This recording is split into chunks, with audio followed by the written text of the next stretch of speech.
My name is Nina Chiu, one of the 8 retirement counselors at UC. Today's webinar's goal is to help you understand how the UC retirement system works and what decisions you will need to make along the way. This session is designed to give you clarity and confidence as you plan your next chapter. Today's agenda is packed with practical information you will need to make informed decisions about your retirement. We start with the mechanics of how your UCRP benefit is calculated. Then we will explore your retirement income options, including some critical decisions about survivor benefits. We will compare what your retirement payment looks like versus your current paycheck. We will also cover other income sources available to you and finish with a step-by-step retirement process. Each of these topics builds on the other, so please try to save your questions till the end so you won't miss the content of the webinar. So the heart of your UC retirement is the UCRP. It's a defined benefit plan or a traditional pension. This means UC will provide you with a predictable monthly income for life. Unlike a traditional retirement savings account, where the balance might go up or down based on the market, UCRP provides a steady stream of income that you can count on as long as you live. Your benefits depend entirely on your membership classification. Over the years, UC has updated the pension rules, creating different tiers based on when you joined, any breaks in your service, or your union membership. Your specific membership tier depends on when you first joined, whether you take a break in service. We are going to walk through each of them so you know exactly which rules apply to your future paycheck. Multi-tier members are those who work at UC in different time periods. If you left UC and return, you can earn benefits under multiple tiers. To be eligible for UCRP benefits, you need to be hired into a position that's UCRP eligible. Generally, that means you worked at least 50% time for a year or more, or you earned 1,000 hours in a 12-month period. For lecturers, the threshold is 750 hours. If you were hired on or after July 1st, 2016, you may have to choose between pension choice and savings choice. Only pension choice members accrue UCRP service credit. If you later switched to pension during second choice window, your UCRP service included in your retirement calculation starts from when you switched. Once you have 5 years of service credit, you are considered vested, which means you are eligible for a lifetime benefit as long as you meet the minimum age for your tier. If you leave UC before retirement, your vested benefit stays with you if you do not refund any UCRP contributions. You will be an inactive member eligible to collect retirement income at any time after the minimum retirement age. So the pension formula has 3 key factors multiplied together. Your age factor times years of UCRP service times highest average plan compensation, or HAPC, equals the basic retirement income, or BRI. Understanding these factors will help you in deciding when the right time is to retire to maximize your benefits from the pension. But first, there are 2 important dates you should understand. Your separation date is your last day of UC employment. It can be a regular work day, vacation day, sick day, or even a weekend. Retirement date is when your UCRP benefits begin. It must be at least 1 day after separation. Why does this matter? Because these dates affect everything from service credit calculations to retiree health coverage timing. So the timing of your retirement involves several strategic considerations. You stop accruing service credit on your separation date, and your age factor is determined on the date of your retirement. For faculty, academic calendar restrictions may limit when you can separate. One benefit unique to the 1976 tier and safety members is something called inactive COLA. If you separate from UC and are vested, your HAPC will earn an inactive COLA each July 1st after you've had at least 1 day break in service. This is a COLA that is earned on the HAPC and increases your benefits when you retire. In 2026, one may choose to separate on or before June 29th and retire on July 1st or later to qualify.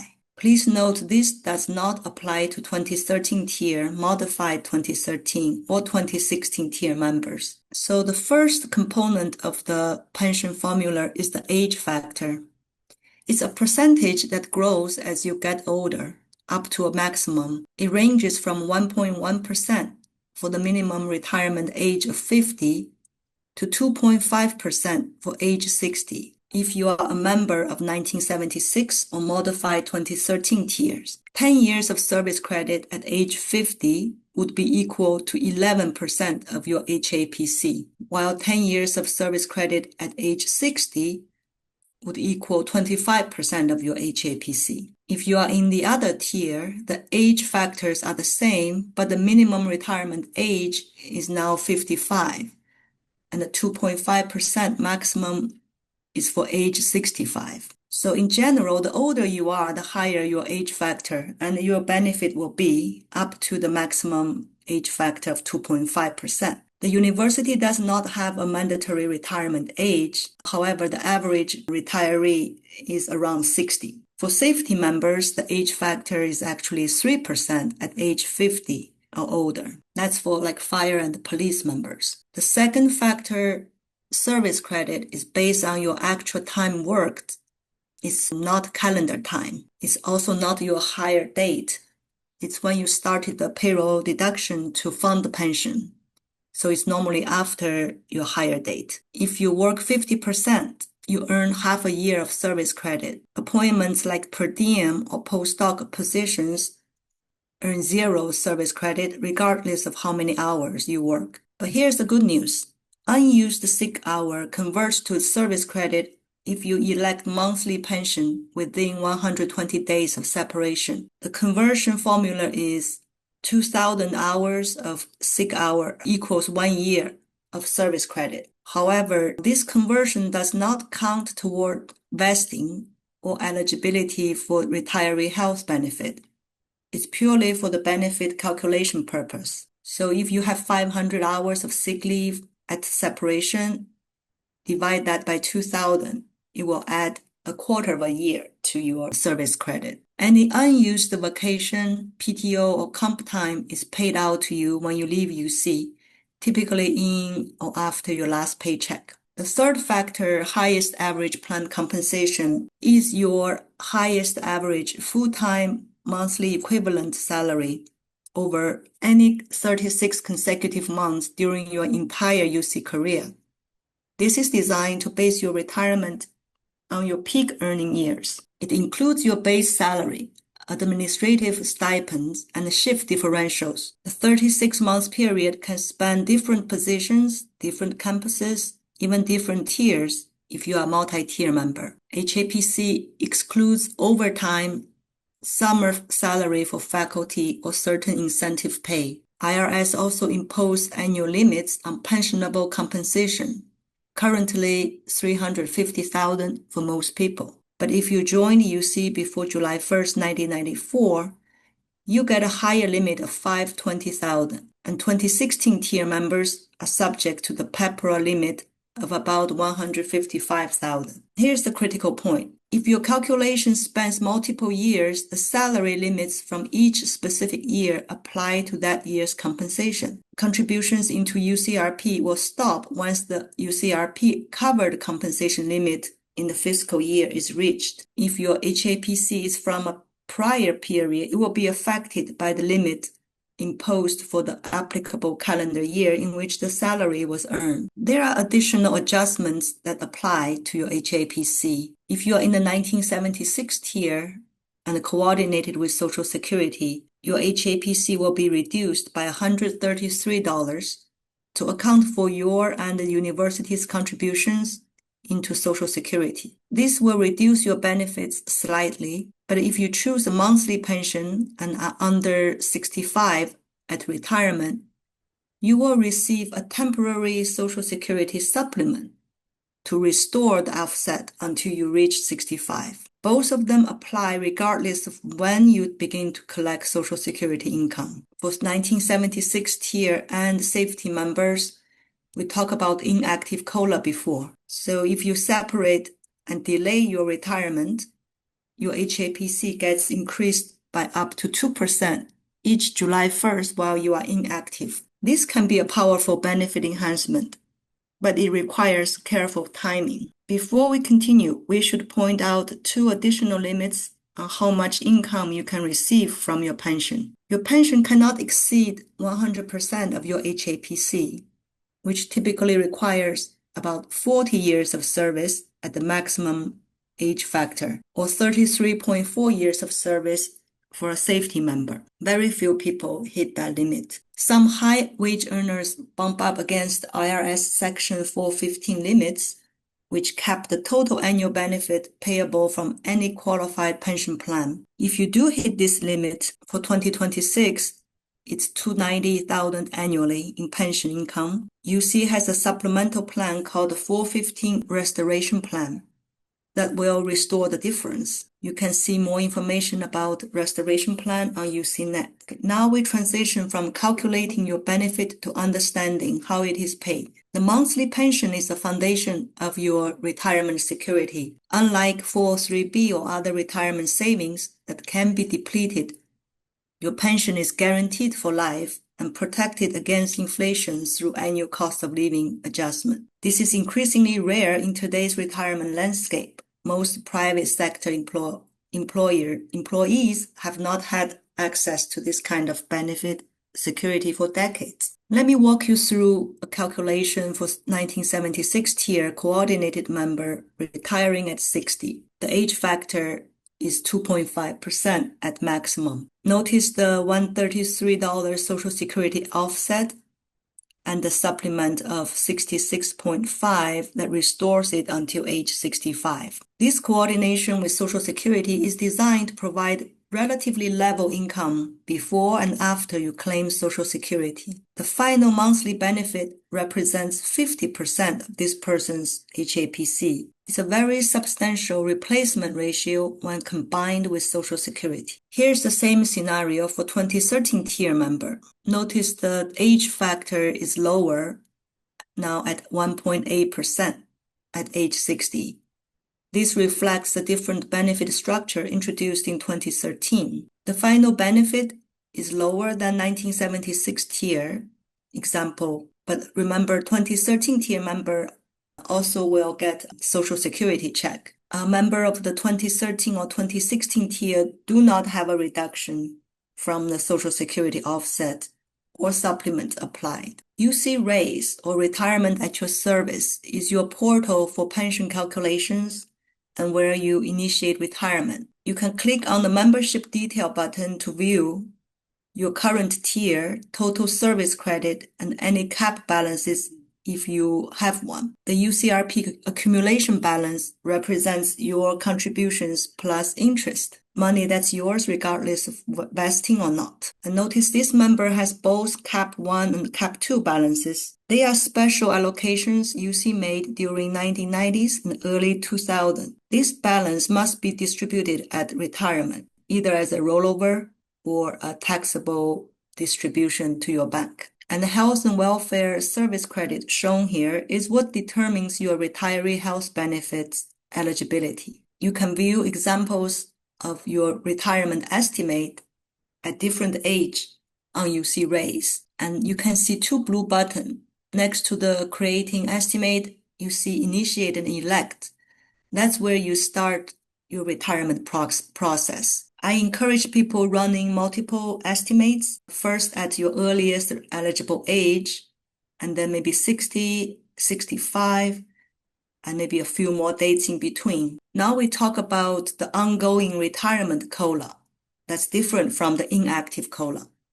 It's one of UCRP's most valuable features and something sets it apart from other retirement savings plans. Your first COLA is effective on July 1st after 1 full year of retirement and paid in your August pension check. It ranges from 0 to 6% annually but typically around 1 to 2%, based on the annual movement of the Consumer Price Index in the Bay Area and LA metro area. This inflation protection is crucial for maintaining purchasing power over a retirement that could be 30 plus years. This is the money you cannot outlive and maintains its value over time. Another benefit of UCRP is the one-time basic death payment of $7,500 to your designated beneficiaries. The post-retirement survivor continuance is an automatic monthly benefit payable to your eligible survivor. Your pension is not reduced to pay for it. If you are a UCRP member who is coordinated with Social Security, your eligible survivor will receive 25% of your BRI, basic retirement income. If you are not coordinated with Social Security, or if you are a safety member, your survivor will receive 50% of your pension. But this benefit is only available to 1976 tier and safety members. Alternative payment options provide someone with lifetime monthly income after your death. When you make your retirement election, all tier members have the monthly income options where you may designate a contingent annuitant. It can be any person, including your eligible survivor. When you choose this option, your monthly income is reduced permanently, and that reduction is based on your age and the age of that contingent annuitant at retirement, as well as the option you choose. If the contingent annuitant is not your spouse or domestic partner and is more than 10 years younger than you, your options may be limited under Internal Revenue Code. Now we look at the example of a 1976 tier member who is coordinated and has family members who may qualify as the eligible survivor. And this member designates the spouse or domestic partner as the contingent annuitant. So you can see once you have a designation, your monthly retirement income is reduced. That's option A through D. Let's compare the trade-offs.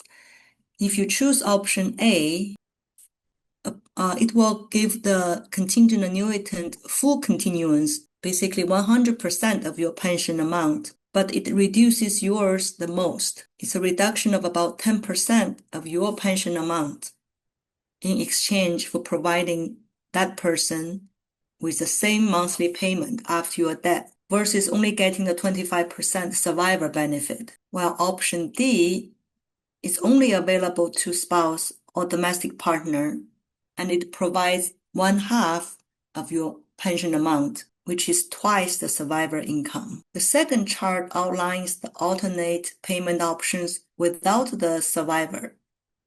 eligible survivor. This could be because the member is either single, widowed, or have children already over 22, so no eligible survivor. After applying the reduction factor, the contingent annuitant benefit payable is exactly the same 100%, 2/3, or 1/2, depending on the option you select. Again, the benefits payable to the contingent annuitant is for their lifetime upon your death. So these numbers represent fundamental decisions about how you want to balance your own financial security with that of your loved ones.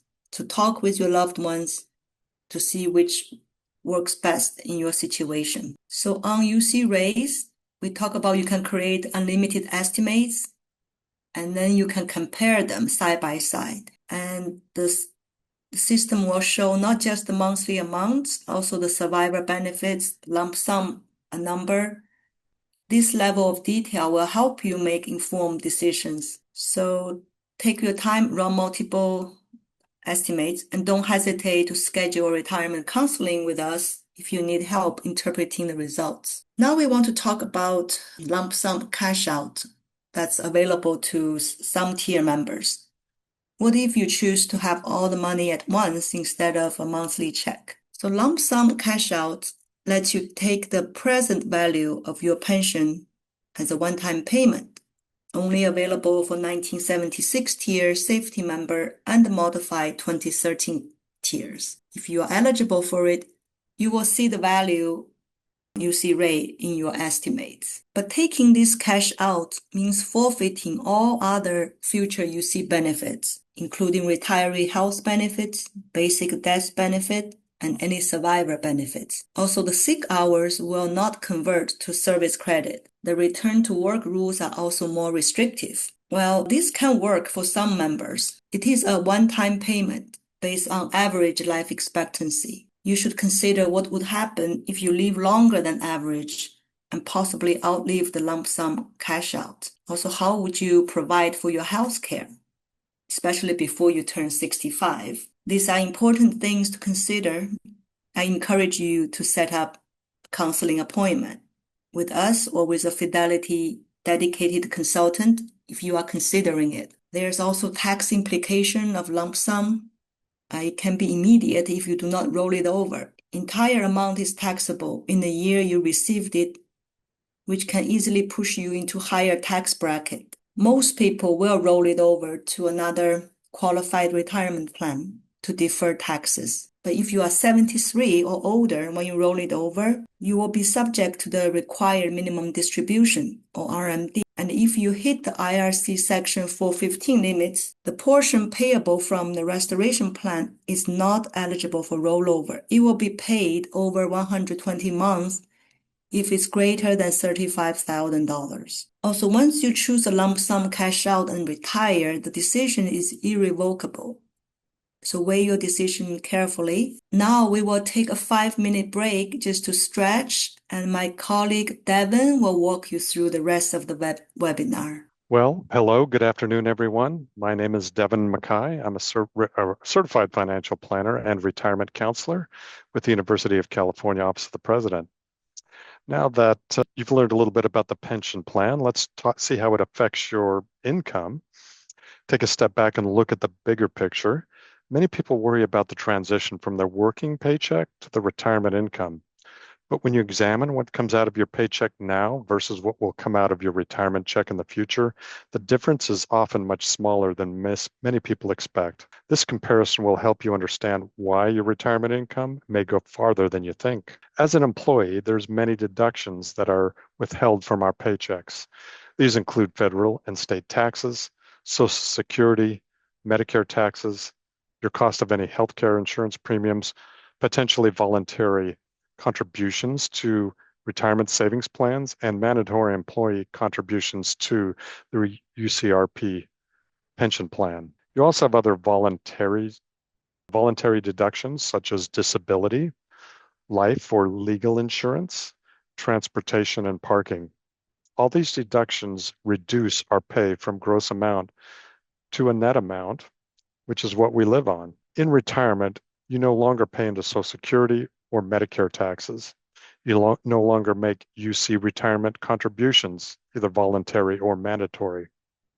And many of the employee insurance deductions, like life insurance and disability insurance, and your healthcare premiums may be higher in retirement, but after deducting healthcare premium along with federal and state taxes, your net monthly pension may be closer to the net employee paycheck you currently have now, and it's closer than you think. Your UCRP benefit is just one leg of your retirement income stool. Although it's typically the largest and most secure, let's explore other sources available to UC employees. These additional sources can significantly enhance your retirement security, and understanding how they work together is crucial for comprehensive retirement planning. Each source has different characteristics. Some provide guaranteed income, others offer growth potential, and some bridge gaps until other benefits can begin. When building a financial plan, a key goal is to have multiple income sources to draw from once you're no longer earning a paycheck so that you can maintain a comfortable retirement. In addition to the UC pension, most UC employees will have other retirement income they might have earned or saved during their careers. These can include UC capital accumulation payments, which is available for a limited time, retirement savings accounts at UC or any previous employers, Social Security benefits from other retirement systems. Cap balances represent special allocations UC made during periods when employee UCRP contributions were suspended in the early 1990s or early 2000s when state budgets led to salary freezes. Eligible employees receive these allocations from UCRP based on a percentage of their covered compensation during those periods. For those impacted, you may have a Cap 1 or a Cap 2 balance, or both. If you were employed at UC during the periods shown on this slide, check your UC Raise membership details page to view any balances. When you retire, you must take your cap balances with you. These cap allocations are pre-tax retirement accounts subject to IRS rules. If you take all or of a portion of your cap money as a distribution paid to you, it will be reported as taxable income in the year it was received. You can defer taxes by rolling over all or a portion of your cap balance directly into your existing UC retirement savings plans, to an IRA, or to another employer plan that accepts rollovers. The UC Retirement Savings Program offers several components, and most employees participate in multiple parts. There are multiple ways in which you can supplement your pension income by making voluntary pre-tax or after-tax contributions in UC's retirement savings programs. You can make voluntary contributions to an after-tax basis to the DC plan up to $72,000. If you're not already enrolled in a 403B or 457B plan where investment earnings are tax deferred, you would like to start saving additional money for retirement, you may set up automatic payroll contributions and manage investments through the netbenefits.com website or by calling Fidelity directly. You may also view your account balances online. The mandatory contributions depend upon employment history and circumstances. If you worked between 1990 and 2010, you're likely to have a DC pre-tax accumulation. If you're not UCRP eligible, you're a safe harbor employee contributing 7.5% of your pay on a pre-tax basis. 2016 tier members subject to PEPRA contribute 7% of their earnings above the PEPRA limit to a DCP supplement account. 2016 tier faculty subject to PEPRA receive a 5% employer contribution to these supplemental accounts on all covered earnings, and eligible staff receive a 3% employer contribution to the DCP account on covered earnings above the PEPRA limit. And Savings Choice participants contribute 7% and receive an 8% employer contribution. All of these invest in UC managed funds or through Fidelity Brokerage Link for self-directed investing. Now, I need your full attention for a moment because the rules for your personal savings just got a major update for 2026. The voluntary savings options where you can really accelerate your retirement savings, both the 403B and the 457B plans allow $24,500 per year in annual deferrals, plus an $8,500 per year catch-up if you're over 50 years of old. These are the traditional limits for each plan, plus 403B and 457B also offers Roth options for after-tax contributions. So what's new? For 2026, we have two big changes. First, if you're between the ages of 60 and 63, you now have access to a super catch-up. You can contribute up to $11,250 in addition to the $24,500 limit. If you use both plans, that's over $71,000 a year you can tuck away this year to race to your finish line. The second big change, and this is a trusted advisor heads up, concerns how you save. If your 2025 UC Social Security wages were over $150,000, the IRS now requires your catch-up contributions to be Roth, which means post-tax. Don't worry about the math. UC Path handles the shift to Roth automatically for you. The key takeaway is that you're still saving, you're just catching up when you pay the taxes, so you can enjoy tax-free income later in retirement. Now let's talk about the other check most of you are expecting. That would be Social Security. Most UC employees pay into Social Security through taxes through their UC employment, and UC has also contributed into Social Security on their behalf. You can receive Social Security benefits as early as age 62, although claiming early permanently reduces your lifetime benefit. Your full retirement age is the age at which you can receive full benefits, and this depends upon the year you were born. Every year past your full retirement age that you delay increases your benefit by 8% per year. However, there's no further benefit to waiting to claim your benefits after age 70. Visit the Social Security Administration website at ssa.gov to check your full retirement age, review your eligible earnings record, and get an estimate of your Social Security benefits. If you did not pay into Social Security during your UC employment, you may still be eligible for benefits through another source, such as a spouse or another employer. For those of you who do not pay Social Security taxes as UC employee, but are eligible for Social Security income from another source, visit the Social Security Administration website to learn more about Social Security Fairness, the Social Security Fairness Act that was signed into law January 5th, 2025. The Fairness Act eliminated the windfall elimination provision and government pension offset, which previously reduced Social Security benefits for public workers with non-covered pensions,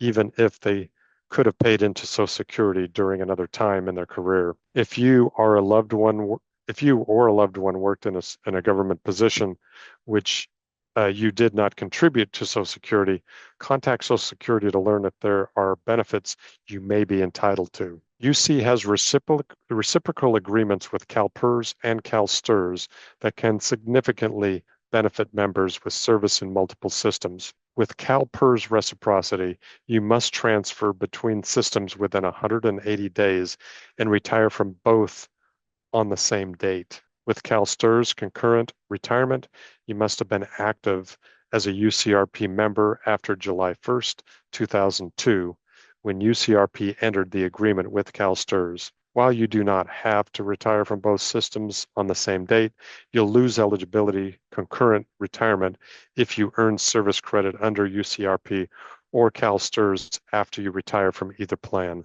Both agreements allow service sharing for vesting purposes and use your highest salary from either system to calculate benefits from both. Benefits are paid from each system separately. This can result in higher benefits than you receive from either system alone, and you may be eligible to vest with less than 5 years of service credit. For more information, search for CalPERS reciprocity or CalSTRS concurrent retirement for more information. And that wraps up this section on potential sources of retirement income. Now, how do you actually retire? So now we're going to shift from understanding your benefits and coordination options to walking through the retirement process itself.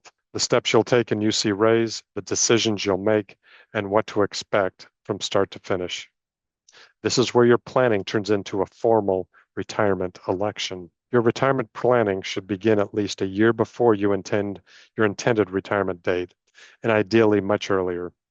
Start by attending UC retirement presentations like this one to understand your benefits.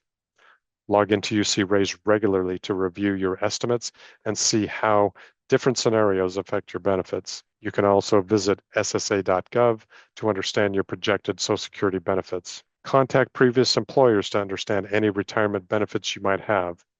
Also, consider consulting with a tax advisor, financial planner, or RASC retirement counselor to understand the broader implications of retirement decisions. Also, Fidelity's workplace financial consultants are available at no cost to help you create a comprehensive retirement income plan. Selecting your retirement date involves balancing multiple factors: your financial readiness, your tier-specific rules, and your personal circumstances. You can begin the retirement process up to 3 months before your intended retirement date, which is recommended when possible. This gives you time to review your options carefully and ask questions if anything is unclear. You'll need to notify your location upon your impending retirement.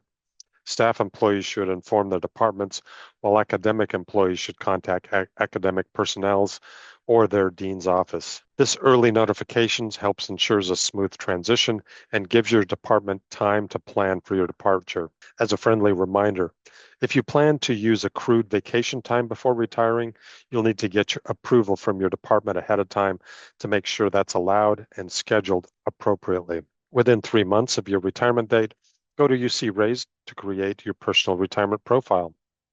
Most people do this online, but there's also a paper option if needed.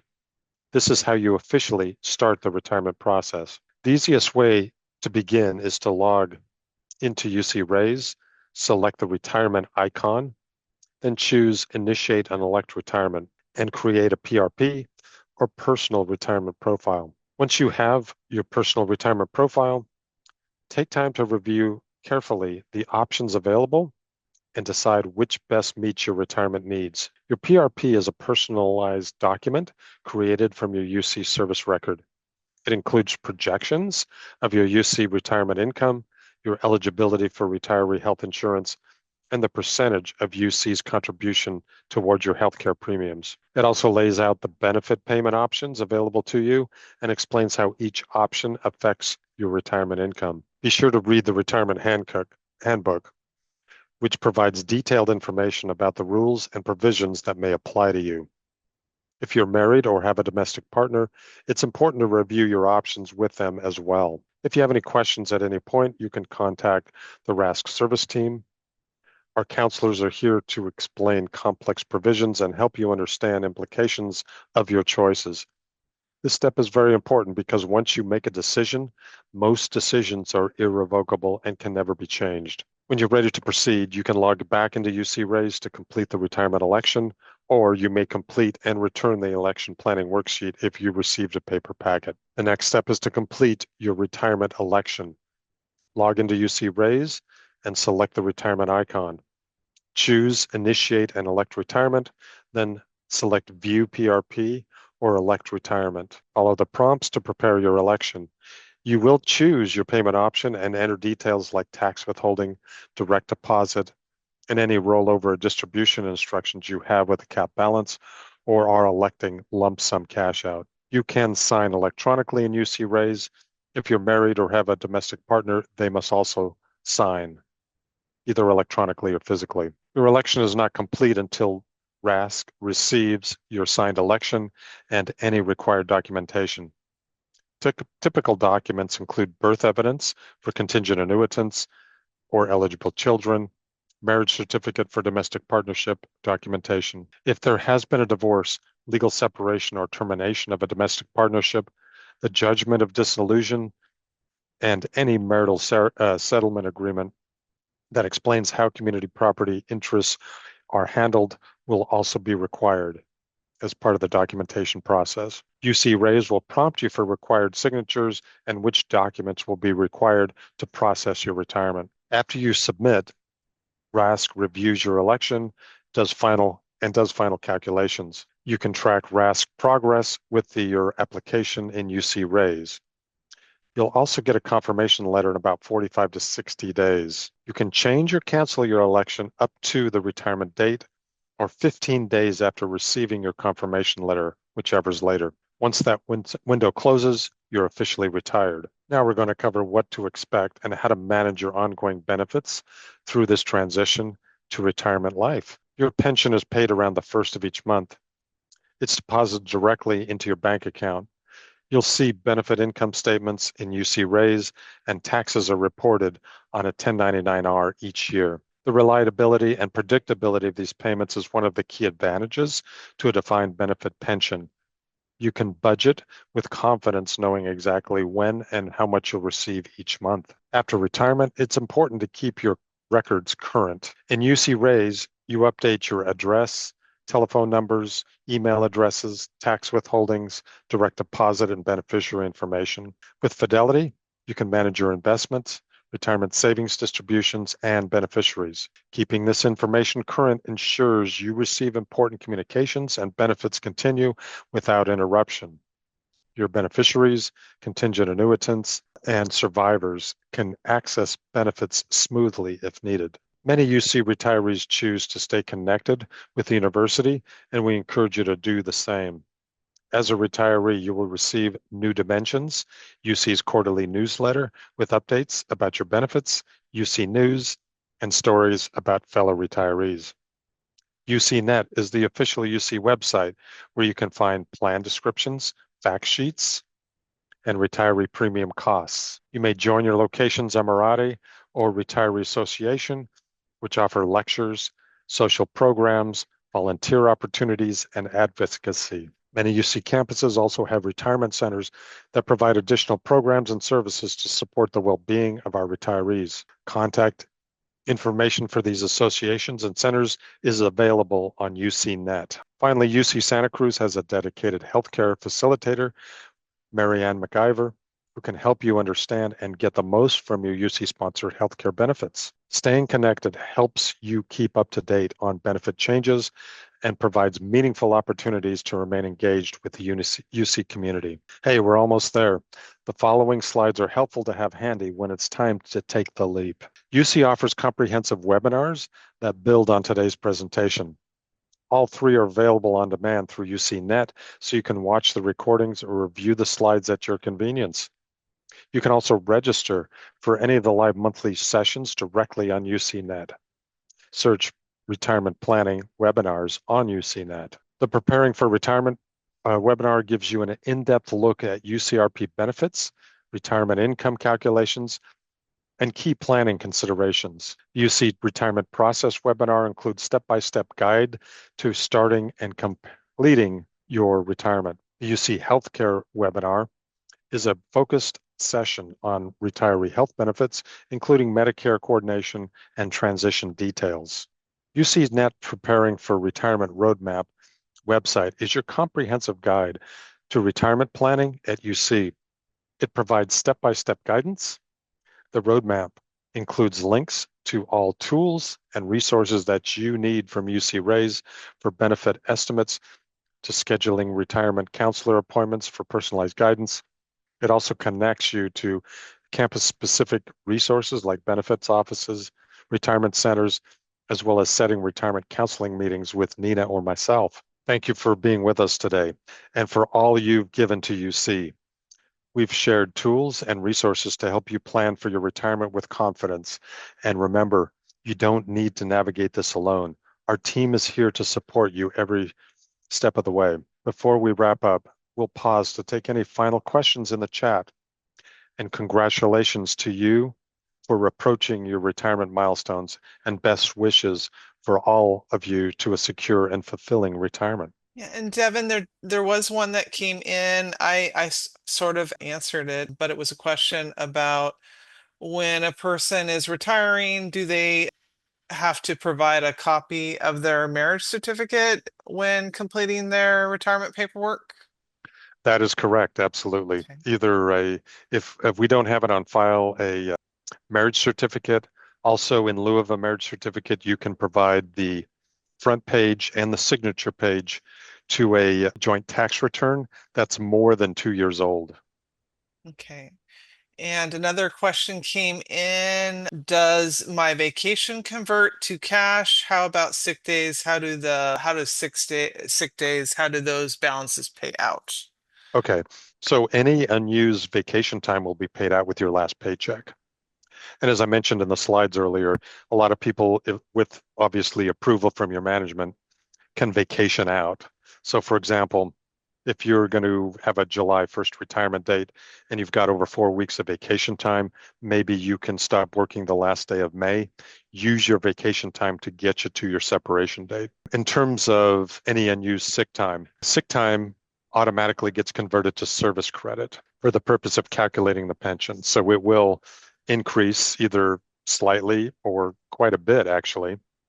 Many people I talk to have at least half a year to maybe close to 1 year of additional service credit just due to unused sick time.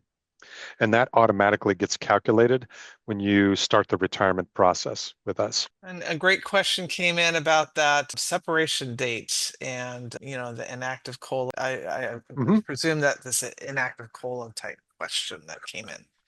If they Yeah. why would I separate on June 29th rather than June 30th in 2026? Right. And this applies only to 1976 tier members only. If you quit in the month of June with at least one business day left in the month of June, one component on how your pension gets calculated, called HAPC, will increase by 2% before the calculation is made. And just as a reminder, HAPC is a monthly 3-year or 36-month average of your base monthly salary. So that is important. I mean, it's not a huge amount of money, but it could mean 100 or a couple $100, in retirement additionally, depending on your HAPC amount. And I just have a quick question. I know that, from now until the time that a person retires, probably Hmm. looking at the calculator is a good idea to see how the service credit is looking right now. And Hmm. if individuals see that their service credit is not quite as they remember, or they feel that it might not be accurate, what is the best way of going through that process prior, obviously, because they don't want to be surprised when they go to retire and they realize, wow, it's a lot less UCRP service credit than I thought. So what would the steps be for that individual to, have it audited or corrected?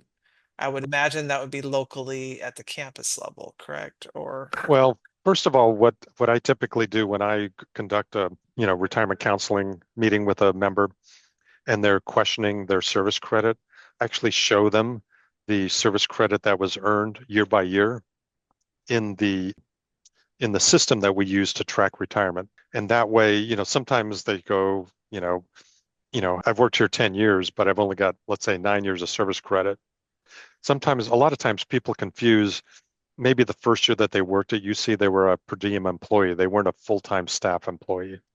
That's usually where the confusion arises, especially when local benefits managers, sometimes they say, hey, you've been working here for 10 years, but you look at your service credit and you've only been working here 9 years.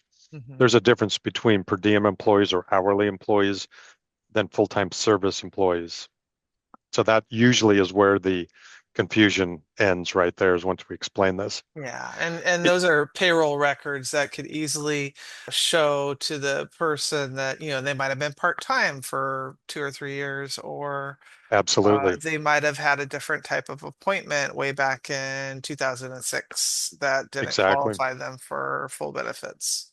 Yeah, Okay. exactly. But there is a very, very, very slight chance. I've only seen it once where the service credit was actually incorrect. You need to contact the RASC service team to challenge it. There's a form to do that, but you also must supply all of the payroll records to, upload with that form. Correct. Yeah. And that's a easily his payroll history is always available from our local payroll office, especially if it's prior to UC Path. So we still have those records as Yeah, well. Okay, yeah. well, thank you. But yeah, and if you're going to challenge it, if you suspect that, you really need to jump on that now because it does take us, I don't know, 90 days minimum to work through that. It's not something that we just look at them and grant you. I mean, they do some confirmation of all of the data that's provided to us. Yeah. Well, thank you, Devin. It's very informative, and thank you, Nina. I don't see any other You're questions coming in. welcome. Yeah, I answered a couple that's direct message to me and no Okay. more in the chat right Okay. now. Well, thank you. This has been very insightful and informative. And thank you all for joining us today. And look for a follow-up email with a survey and summary of today's presentation. Additionally, a recording will be provided to you at a later time.